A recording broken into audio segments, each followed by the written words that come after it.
नमस्कार, धर्मक नॉलेड्गे में आपका स्वागत है। तो आज हम बात करने वाले हैं शिव परिवार, एक आध्यात्मिक रहस्य के बारे में। साधारणतया लोग शिव को योगीश्वर कहते हैं, परंतु वास्तव में वे गृहस्थों के ईश्वर हैं। विवाहित दंपति के उपास्य देवता हैं, विवाहित स्त्रियां जो उन्हें पूजती हैं। इसमें अवश्य ही कुछ तत्व है। बात यह है कि शिवजी स्त्री और पुरुष की पूर्ण एकता को अभिव्यक्ति हैं, इसी कारण वे उन्हें पूजती हैं। हमें किसी भी वस्तु को उसके गुण दोष का विचार करते हुए उसके यथार्थ स्वरूप में देखना चाहिए और उसी रूप में उसके महत्व को समझना चाहिए। हमें परस्पर विरोधी द्वंद्वों की विषमता को दूर करने की चेष्टा करनी चाहिए, क्योंकि यही तो वास्तविक योग है। कहा भी है, समत्व योग उच्चते, अर्थात समता का नाम ही योग है। स्थूल जगत की सारी विषमताओं से घिरे रहने पर भी अपनी चित्तवृत्ति को शांत एवं स्थिर बनाए रखना ही योग का स्वरूप है। भगवान शिव अपने पारिवारिक संबंधों से हमें इसी योग को शिक्षा देते हैं। देखिए न, बाह्य दृष्टि से आपका परिवार विषमता का जीता जागता नमूना है। सबके अपने अपने रास्ते हैं, किसी का किसी के साथ मेल नहीं। आप बैल पर चढ़ते हैं तो भगवती भवानी सिंहवाहिनी हैं, दोनों का कैसा जोड़ मिला है। आप भुजंग भूषण हैं तो स्वामी कार्तिकेय को मोर की सवारी पसंद है, और उधर बोदर गणेश जी महाराज को चूहे पर चढ़ने में ही सुभीता सूझता है।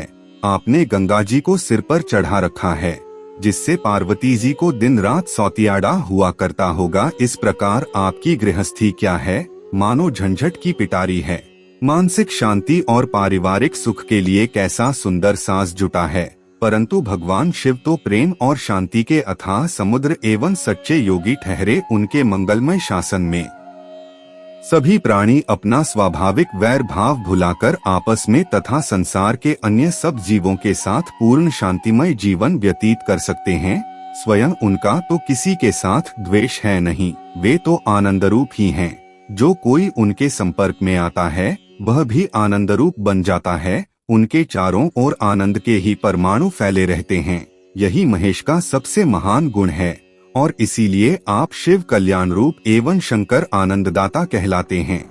सारे विरोधों का सामंजस्य कर उस शांति की उपलब्धि करनी चाहिए जो बुद्धि से परे की वस्तु है। यही अमूल्य शिक्षा हमें शिवजी के चरित्र से मिलती है। हम क्षुद्र जीवों को गृहस्थ आश्रम में रहकर ही भगवान शिव को इस शिक्षा को अमल में लाना चाहिए। हम में से प्रत्येक को चाहिए कि वह पार्वती जैसी योग्य पत्नी का वरण कर स्वामी कार्तिकेय और गणेश जी जैसी विरुद्ध स्वभाव वाली संतति का प्रेम पूर्वक लालन पालन करे। अपनी धर्म पत्नी के साथ पूर्ण एकात्मता का अनुभव कर उसकी आत्मा में आत्मा मिलाकर ही मनुष्य आनंदरूप शिव की उपलब्धि कर सकता है। वास्तविक योग का स्वरूप यही है, जिसकी सिद्धि संसार में रहकर ही हो सकती है। यह बिल्कुल सीधी सी बात है कि किसी जंगल में अथवा हिमालय की चोटी पर रहकर कोई भी समता का व्यवहार कर सकता है, परंतु अपने दैनिक जीवन में नाना प्रकार के झंझटों का सामना करते हुए भी जो अक्षुब्ध रह सकता है, वही शिव का सच्चा भक्त है। यही सच्ची समता जो सत और चित्त के पूर्ण संयोग से उत्पन्न होती है, अर्धनारीश्वर के विग्रह में अभिव्यक्त हुई है।